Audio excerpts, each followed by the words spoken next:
Eu quero a vinheta.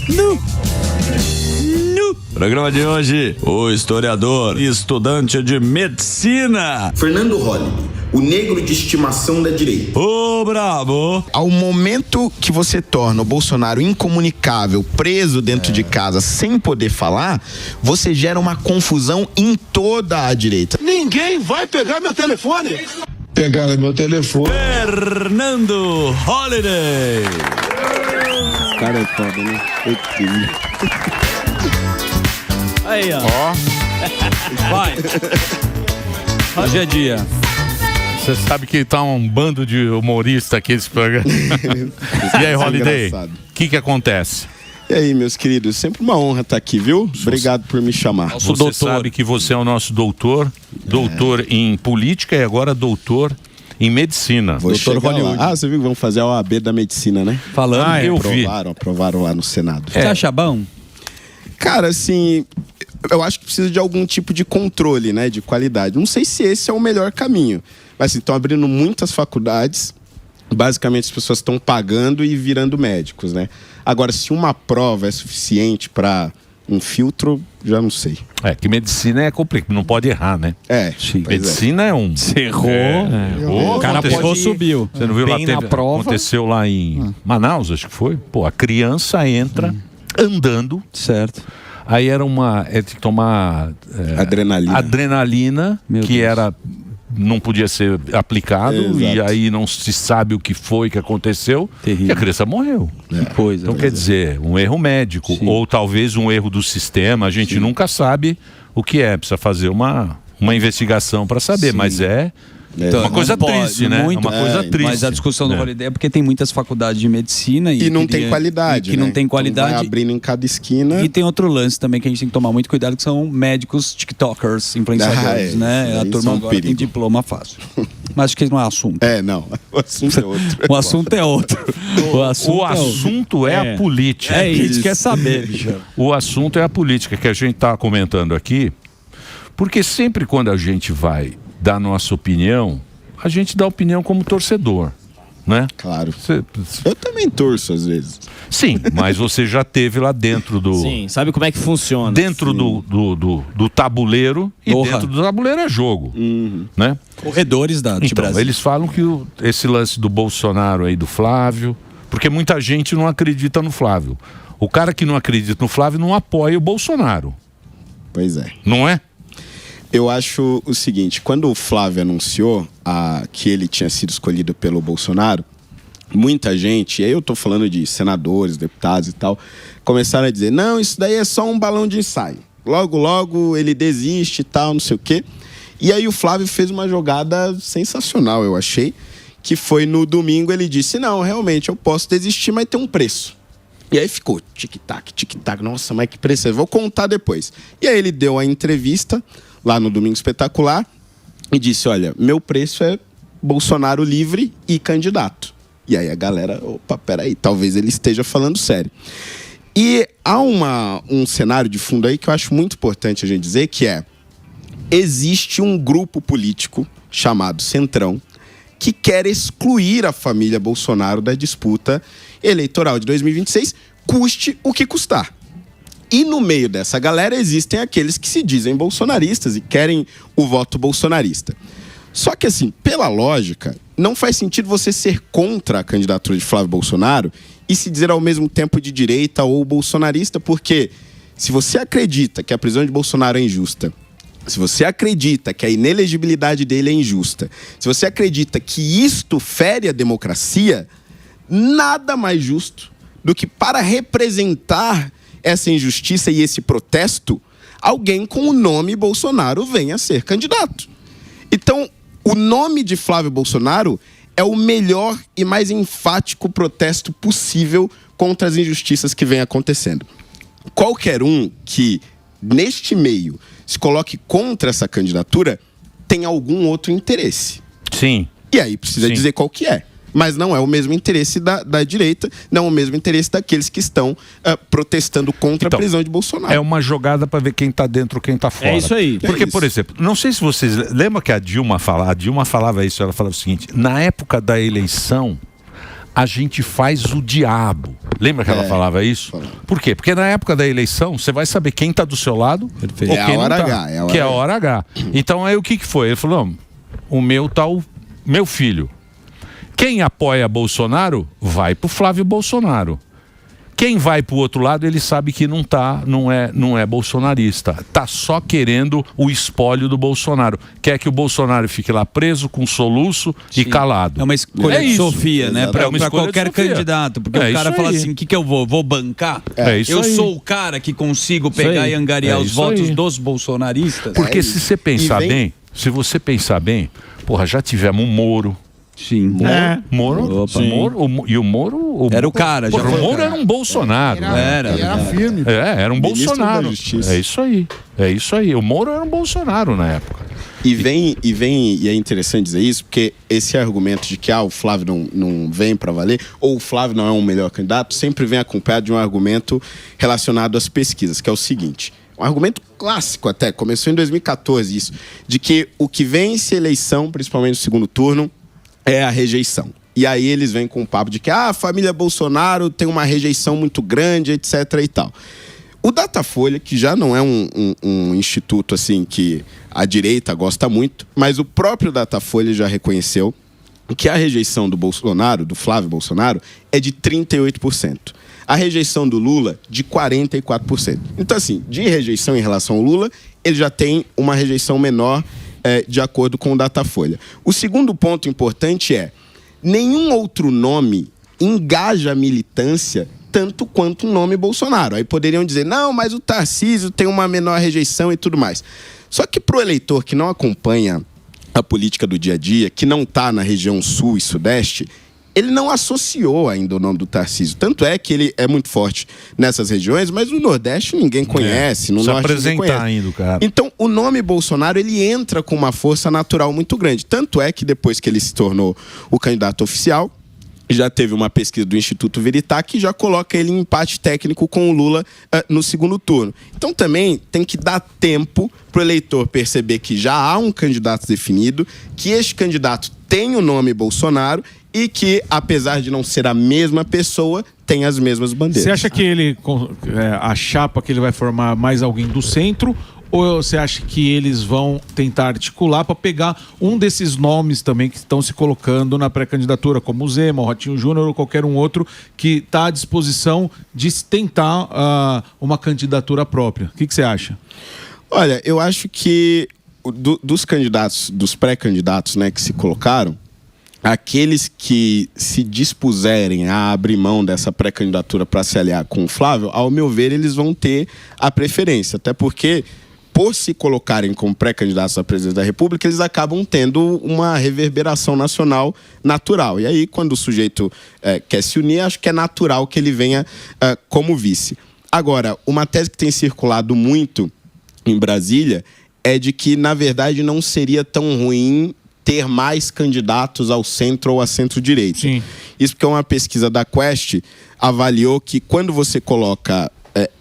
isso é contraintuitivo até, mas quando você coloca candidatos pulverizados nessa centro-direita, como eles atacam o Lula por diversos ângulos e vão pegando diferentes perfis de eleitor, eles acabam enfraquecendo o Lula, Exato. Diminuindo a chance dele ganhar no primeiro turno e forçando um segundo turno. Então, talvez a conclusão no final de todos os partidos seja de que, na verdade, esses nomes devam continuar até o fim. Isso a gente vai ver mais tarde. Desculpa, só para seguir nessa questão dessa pesquisa aí, conversa, que, assim...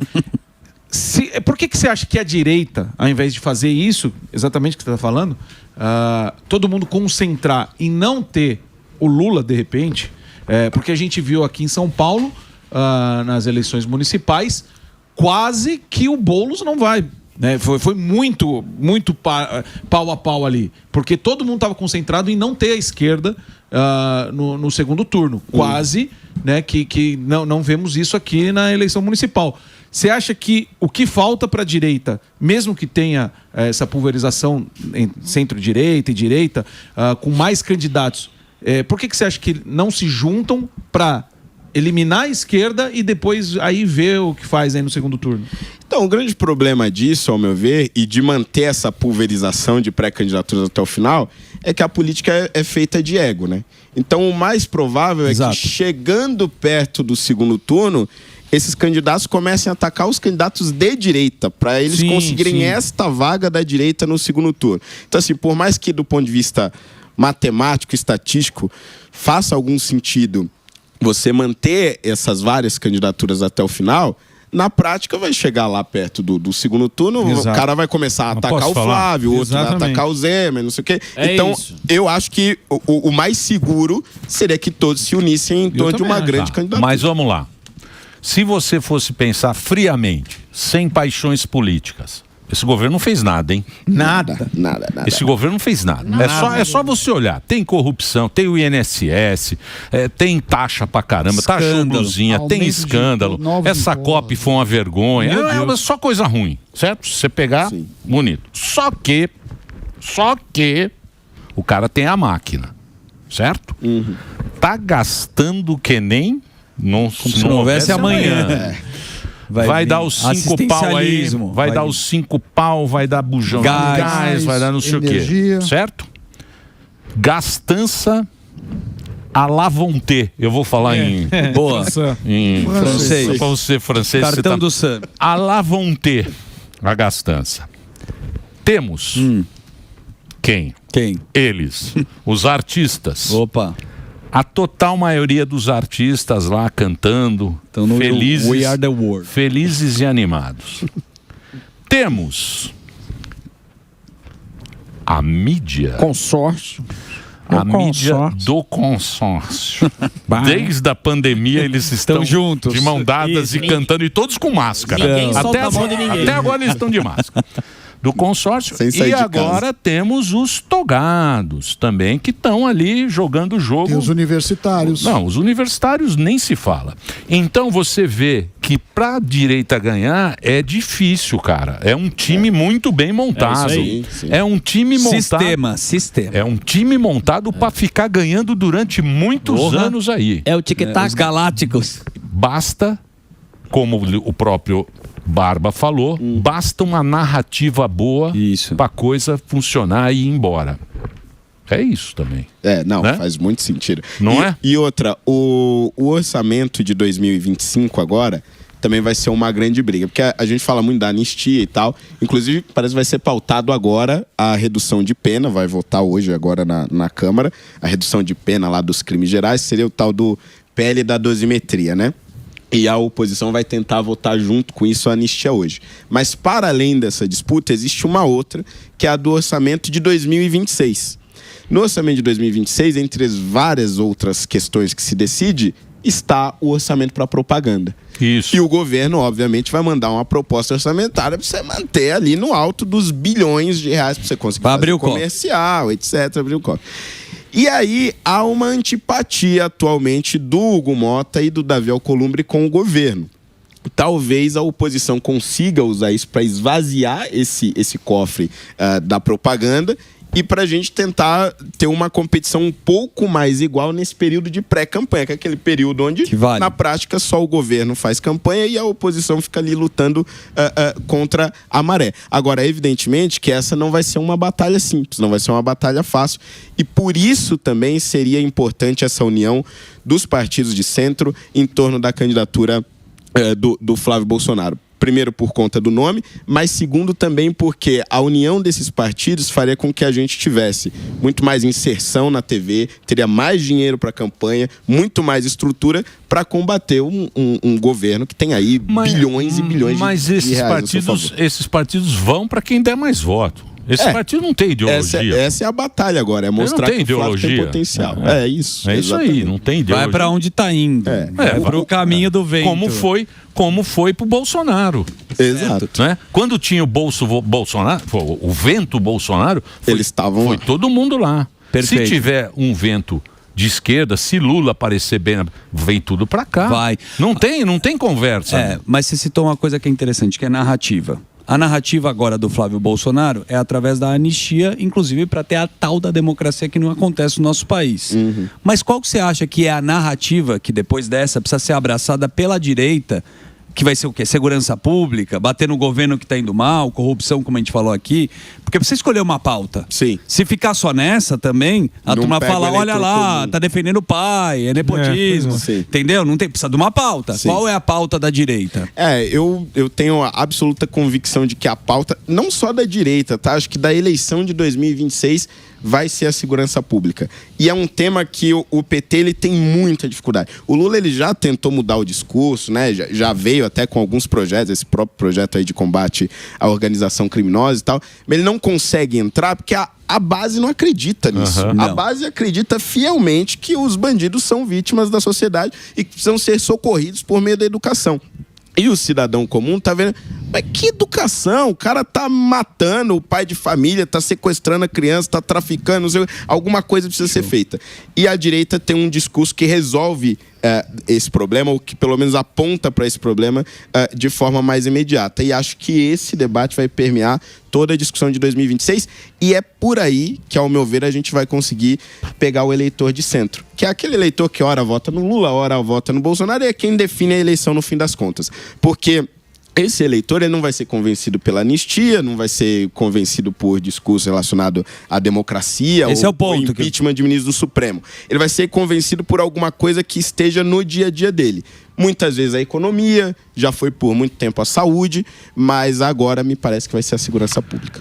Ó, que papo bom, cara, manja, hein, meu? A gente manja muito. E vou dizer uma coisa pra você. Se você não estiver concordando com a gente, desculpe. Você não tem capacidade intelectual. Não tem nem menor capacidade intelectual. Porque já dizia o gênio Samidana. Eu? Ser inteligente é muito bom. Porque você pode se fingir de burro. E o contrário é impossível. Exatamente. Com essas palavras, eu farei um break agora para a nossa rede de rádio. Por favor. O burro não consegue mentir. Muito bem. O que mais? Holiday, a gente acompanhou aqui, você provavelmente acompanhou também, o Gilmar Mendes fez o tchau pessoal para o Senado. E essa eleição, desde o começo, a direita vem falando, olha, o Senado é importante para escolher ali, para fazer um possível impeachment ali para o STF. E agora, como é que fica essa eleição para o Senado? Ainda vale? O Senado ainda está funcionando? Pois é, né? Parece que não está servindo para muita coisa. Essa decisão do Gilmar, ela concentrou, né, só no procurador-geral a possibilidade de oferecer pedido de impeachment a ministros do Supremo. E aí uma coisa que levantou o ânimo da oposição foi que o Davi Alcolumbre reagiu muito rapidamente. Ele que é muito próximo aos ministros do Supremo, sempre defendendo as pautas do STF, ele reagiu muito firmemente, dizendo que não dá para se tirar uma prerrogativa do Senado e tal, fez todo um discurso. E aí se discutiu alguns caminhos possíveis. Um deles foi um projeto apresentado pelo Nicolas, que é uma PEC, que basicamente desfaz tudo que o Gilmar fez. Então, você reescreve, mas coloca na Constituição a forma de se fazer um impeachment de ministro do Supremo. Só que isso precisa de mais votos e é mais demorado. A segunda opção foi avançar com um projeto que limita as decisões monocráticas de ministro supremo, né? Porque um ministro sozinho hoje derruba uma lei, acontece no país. Só que até agora nada disso avançou. E a gente está a pouquíssimos dias de acabar o ano legislativo. Daqui a pouco eles votam o orçamento, depois que votam o orçamento, acabou. Então, não dá para saber até que ponto isso é um discurso, para você só reagir ali na hora, e aí depois o assunto vai morrendo, porque o povo entra de férias, vem recesso, e aquela coisa vai passando. E hoje você tem essa votação aí do PL da redução das penas. Agora, uma coisa é certa, se isso não for mudado, a estratégia da direita para tirar algum ministro do Supremo vai se tornar muito mais complicada. Porque aí você precisa indicar um procurador-geral da República que tenha isto em pauta e tenha essa coragem de apresentar esse pedido, ou você tem que fazer o impeachment do Procurador-Geral da República para indicar um outro que tenha condições de apresentar esse pedido. Ou seja, você torna tudo mais complicado, além do fato de que a decisão dele obriga que tenha mais votos para se impeachment o ministro do Supremo. Era uma maioria simples, agora seria a maioria qualificada. Ou seja, ele fez realmente ali uma blindagem que torna isso tudo então, muito mais mais o que ele alega, o Gilmar, é que ele já teve 81 pedidos de impeachment para o juiz do Supremo. Ué, é porque qualquer um pode pedir. Não, então, ele fala, qualquer um pode pedir. Você pode chegar e falar, não, pera lá, tá todo mundo pedindo. E de presidente também. Vamos organizar o negócio, mas porque qualquer cidadão pode pedir. Então, mas está desorganizado. Você acha que quando o Toffoli... desculpa, estão pedindo... Eu sei, eu estou dizendo o que ele argumentou. O argumento dele é justamente esse. Ele falou, o país está polarizado, o país está nessa briga, e agora qualquer um pode entrar lá, vai virar uma confusão danada, então vamos organizar isso através da PGR. Então, mas aí acho que tem um pouco de hipocrisia nesse lugar. Sim, vai contra a Constituição. Sim, a fala dele, não concorda porque deveria estar no Senado, e o Senado tem que ter independência. Aliás, é um ano importantíssimo, ano que vem, para os senadores, mesmo porque podem entrar 2. Né? Queria que você explicasse um pouco, agora que a turma que está assistindo a gente com essa audiência, como que a gente pode, através do Senado, no ano que vem, que se você parar para pensar, acho que senador tem mais importância do que um governador. Ou não na política. Sim. Né? Sim. O poder do Senado é gigantesco. O Senado ele tem um poder de, primeiro junto com a Câmara, né, de afastar o presidente da República, ministros de Estado, ministros do Supremo Tribunal Federal, o Procurador-Geral da República. Então, basicamente, todos os outros poderes, que não o legislativo, se submetem ao Senado, né? A diferença é que é uma decisão conjunta, colegiada, de vários senadores. E nessa eleição, cada estado elege em 2. Estes senadores poderiam, na legislação antes dessa decisão do Gilmar, pegar qualquer um desses impeachments aí que estão protocolados, o presidente do Senado poderia colocar em pauta e os senadores votarem. E era a maioria simples. E era a maioria simples. Agora é 3/4. Tendo 41 presentes, 41. Os 21 lá presentes já afastavam o sujeito. Isso realmente, o pessoal da direita não vai gostar muito, mas isso realmente eu acho que é muito pouco, né? Até porque para se afastar um presidente da República, você precisa de maioria qualificada e acho que deveria ser também para ministros do Supremo. Mas o ponto nem é esse, o ponto é, esta mudança não poderia, e isso falando de acordo com a Constituição, não poderia em hipótese alguma ser feita pelo STF, pelo Poder Judiciário. Lógico. Pior ainda, por um ministro sozinho. Então, se essa mudança tem que ser feita, se o quórum tem que mudar, então deveria ser mudado pelo próprio Congresso Nacional, por uma votação na Câmara dos Deputados, por uma votação no Senado, e pior ainda, já havia um projeto encaminhado no Senado Federal para discutir exatamente isso. Então o Gilmar ele atravessa a discussão do projeto e toma essa decisão. E por que ele faz isso? Porque ele e os outros ministros perceberam que em 2026 a pauta de boa parte dos candidatos ao Senado será impeachment de ministros do Supremo. É o timing que o cara fez isso. Moraes. É o timing que ele fez isso. Timing ruim. Mas daí vem o cara que foi no jatinho. Então, mas só que aí eu acho que tem efeito rebote, né? Porque o negócio é o seguinte, uma coisa é, na direita estão falando sobre isso. Quando ele dá a decisão, o Brasil inteiro começou a falar sobre isso. Então, todos os senadores de centro, candidatos de centro, tiveram que se posicionar, a imprensa tradicional começou a se posicionar e virou uma pauta nacional muito antes da eleição. E acho que agora vai vir com muito mais força. E quando tem notícia ruim, o cara quer aparecer. Por exemplo, o Fachin, quando ele fala código de conduta, que é a relação dos ministros, né, política com o cara, que é o caso do Banco Master. Sim. Ele tá falando isso por causa do timing também que aconteceu, né? Exato. E o Toffoli ficou bravo. É do Toffoli. Tem notícias de bastidores dizendo que ele tá bem bravo. Não é isso. Tá bravo com o Fachin? Tá bravo. O próprio povo, lembra que fazia o boneco do Sérgio Moro? Sim. Como herói. Exato.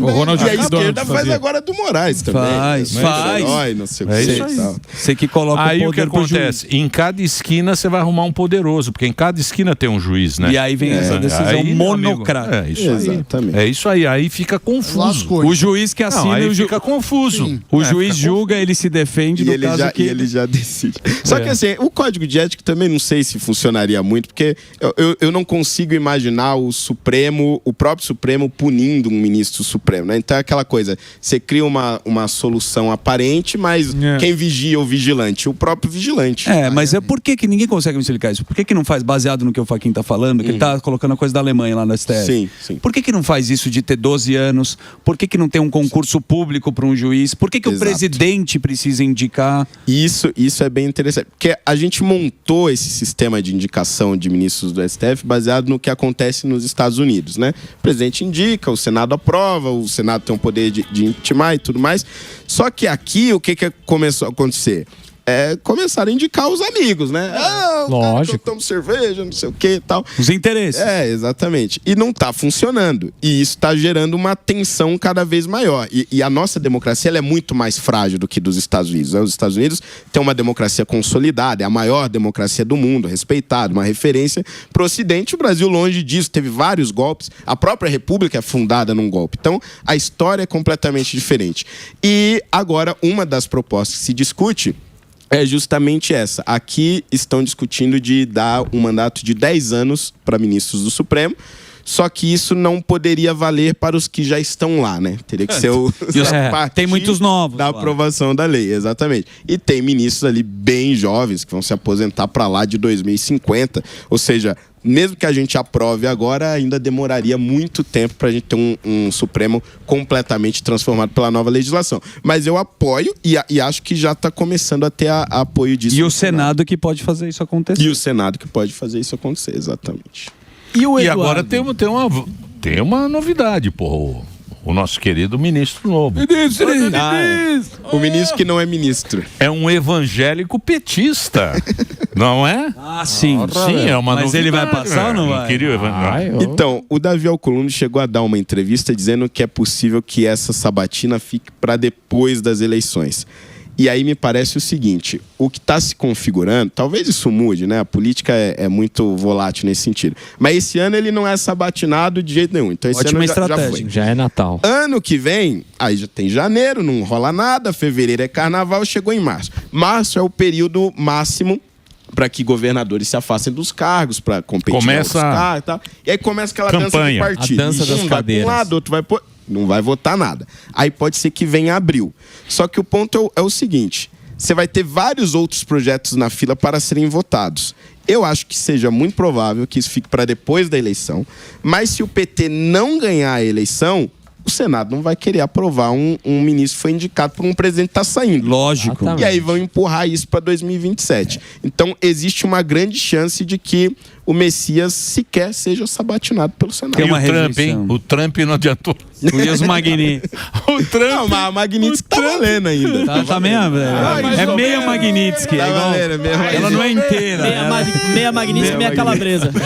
Meia Magnitsky. Meia calabresa. É uma pizza. Não, eu acho que um ponto importante falar disso é que o Eduardo, ele nunca pediu as sanções econômicas para o Brasil, né? E isso é importante a gente dizer. Que a imprensa às vezes mistura as coisas. Ele pediu para punir o Brasil. Tá. Não. Inimigo do Quando Brasil. ele apresenta o caso do Bolsonaro para o Trump, o que ele vai pedir é a lei Magnitsky contra autoridades brasileiras e sanções contra essas autoridades, retirada de vista e tudo mais.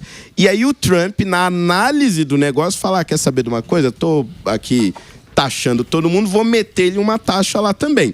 E aí ele usa isso também do ponto de vista político interno, econômico e tudo mais. Mas isso nunca foi uma pauta do Eduardo. Agora, as sanções contra as autoridades brasileiras, retirada de visto, a lei Magnitsky, etc., por aqui elas têm se mantido até agora. Agora, se isso vai ser suficiente, aí é outra história. Ô, Holiday, e o Eduardo? Onde ele entraria nesse jogo aí? Olha, eu acho que o grande desafio agora é... Primeiro, a gente eleger esse candidato à presidência. Eu não vejo saída, por enquanto, antes de 2026, para que ele consiga voltar para o Brasil, porque no cenário atual, ele pisando no Brasil, ele vai ser preso imediatamente. Sim. Acho que vai ter uma prisão decretada ali. E tem aquele processo cuja denúncia já foi aceita no Supremo e ele sequer foi intimado para se defender, né? O Alexandre de Moraes não quis usar as também não tem sentido.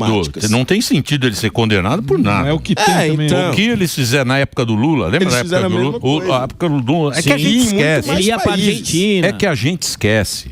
O brasileiro esquece muito rápido. Foi exatamente a mesma coisa. Foi na ONU, fez lá carta. Foi na Argentina. A mesma coisa. O cara vai tentar, né? Ele está se sentindo prejudicado, está se sentindo perseguido politicamente, você vai tentar com outros países, vai tentar fazer uma... E outra coisa, para você obstruir um processo, você tem que ter o poder efetivo para fazer aquilo, Exato. né? O Eduardo Bolsonaro, por mais que ele vá nos Estados Unidos e fale para sancionar o fulano, o ciclano, ele não tem um poder efetivo. Não é ele que assina, ó, tira o visto do ciclano, não é ele que assina, tira a magnífica do fulano. Na prática, o que ele fez foi discursos, conversas. Ele conversou e colocou o posicionamento dele.